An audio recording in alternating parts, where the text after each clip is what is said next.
नमस्कार दोस्तों, हर हर महादेव। आज मैं आपसे कोई कहानी नहीं सुनाने वाली हूँ और ना ही कोई ऐसी बात बताने वाली हूँ जो सिर्फ किताबों तक सीमित हो। आज हम बात करेंगे भक्ति की। भक्ति आखिर होती क्या है? क्या सिर्फ मंदिर जाना ही भक्ति है या सिर्फ माला जपना ही भक्ति होती है? क्या भगवान को फूल चढ़ाने से ही भक्ति पूरी हो जाती है या फिर भक्ति उससे कहीं ज़्यादा गहरी चीज़ है? अगर आपने कभी भी अपने जीवन में दुख देखा है, अगर कभी भी ऐसा लगा हो कि सब साथ छोड़ गए हैं, अगर कभी रातों में रोकर भगवान से कहा हो, हे प्रभु अब बस आप ही संभाल लो, तो यकीन मानिए आप इस वीडियो को आखिर तक ज़रूर देखिएगा। हो सकता है आज की ये बातें आपकी ज़िंदगी देखने का नज़रिया ही बदल दें। चलिए दोस्तों, जानते हैं कि भक्ति क्या होती है। देखिए, भक्ति का मतलब सिर्फ पूजा पाठ नहीं होता। भक्ति का मतलब है अपने मन को भगवान के चरणों में समर्पित कर देना। जब इंसान को ये विश्वास हो जाता है ना, जो जो होगा भगवान की इच्छा से होगा और जो भगवान करेंगे वही मेरे लिए सबसे अच्छा होगा,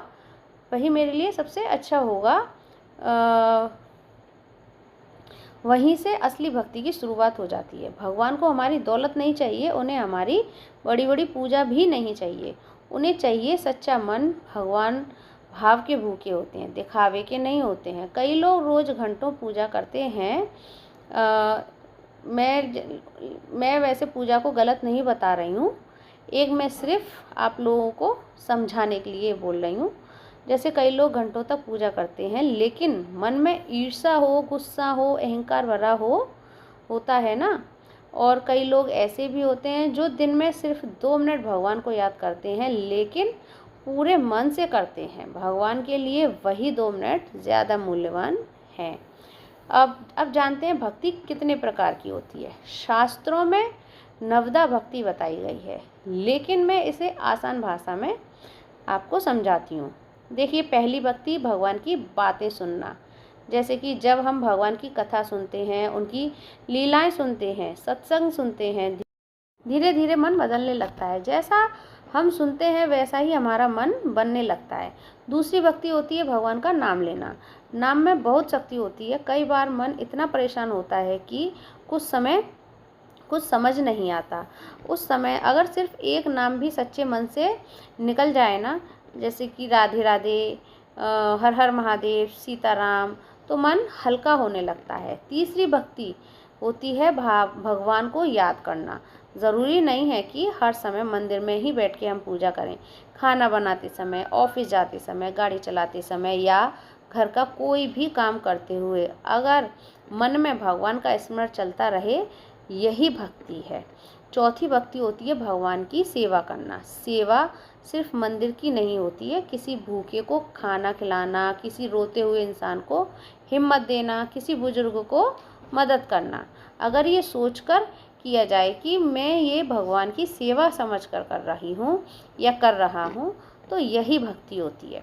पांचवी भक्ति होती है भगवान की पूजा। पूजा का मतलब सिर्फ अगरबत्ती जलाना ही नहीं होता है। पूजा का मतलब होता है हर काम भगवान को समर्पित कर देना। आज जो खाना बना वो भी भगवान को अर्पित कर दिया। आज जो मेहनत की वो भी भगवान को अर्पित कर दी। यही पूजा होती है। छठी भक्ति भगवान को अपना मित्र मानना। भगवान से डरिए मत, उनसे बात कीजिए। जैसे अपने सबसे अच्छे दोस्त से बात करते हैं ना, वैसे ही आप भगवान से बात करिए। अपनी परेशानियां बताइए उन्हें, अपनी खुशी बताइए।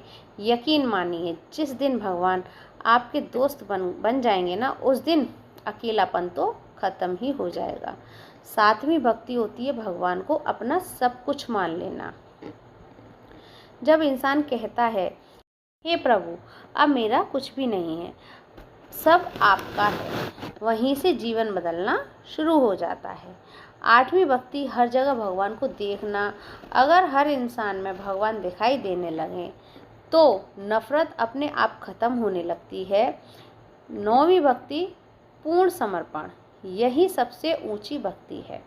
जब इंसान कह देता है ना, प्रभु मेरी इच्छा नहीं, अब आपकी इच्छा चलेगी, यहीं से शांति शुरू होती है। भक्ति कैसे करें, चलिए जानते हैं। बहुत लोग पूछते हैं हमारे पास समय नहीं है, तो क्या हम भक्ति नहीं कर सकते? बिल्कुल कर सकते हैं। सुबह उठते ही भगवान को प्रणाम कर दीजिए, 2 मिनट उनका नाम ले लीजिए। खाना खाने से पहले धन्यवाद कर दीजिए भगवान को। रात को सोने से पहले दिन भर की बातें भगवान से करिए, दोस्त बनकर, ठीक है, दोस्त समझकर। बस धीरे धीरे ये आदत बन जाएगी। भक्ति के लिए घंटों का समय नहीं, सच्चा मन चाहिए भगवान को। भक्ति से हमें क्या मिलता है, सबसे पहले हम जानेंगे मन की शांति। ठीक है, दुनिया का सबसे अमीर इंसान भी अगर बेचैन है तो वो गरीब ही है। जब उसके मन में शांति नहीं है तो सारी खुशियाँ बेकार है उस इंसान के लिए।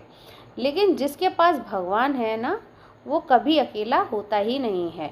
भक्ति हमें धैर्य देती है, हर मुश्किल में टूटने के बजाय संभालना सिखा देती है।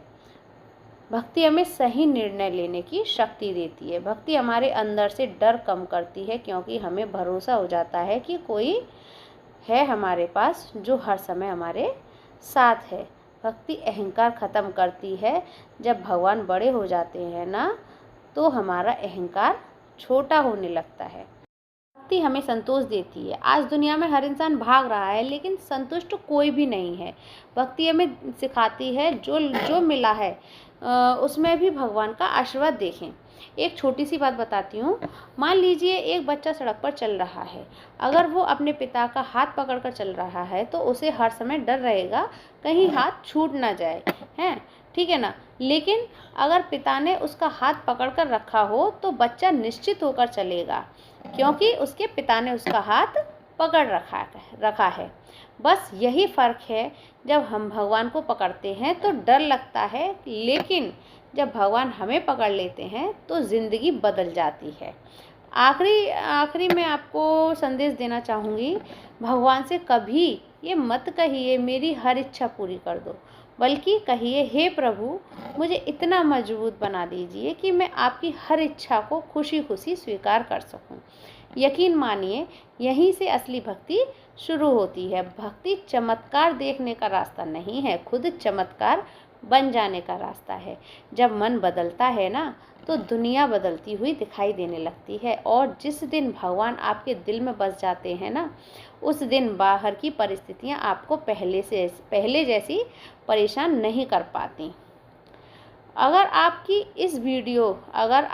इस वीडियो की कोई बात आपके दिल को छू गई हो ना, तो इसे सिर्फ देखकर मत जाइएगा। आज से एक छोटा सा संकल्प लीजिएगा, हर दिन सिर्फ 5 मिनट भगवान के लिए निकालिएगा ज़रूर, ठीक है।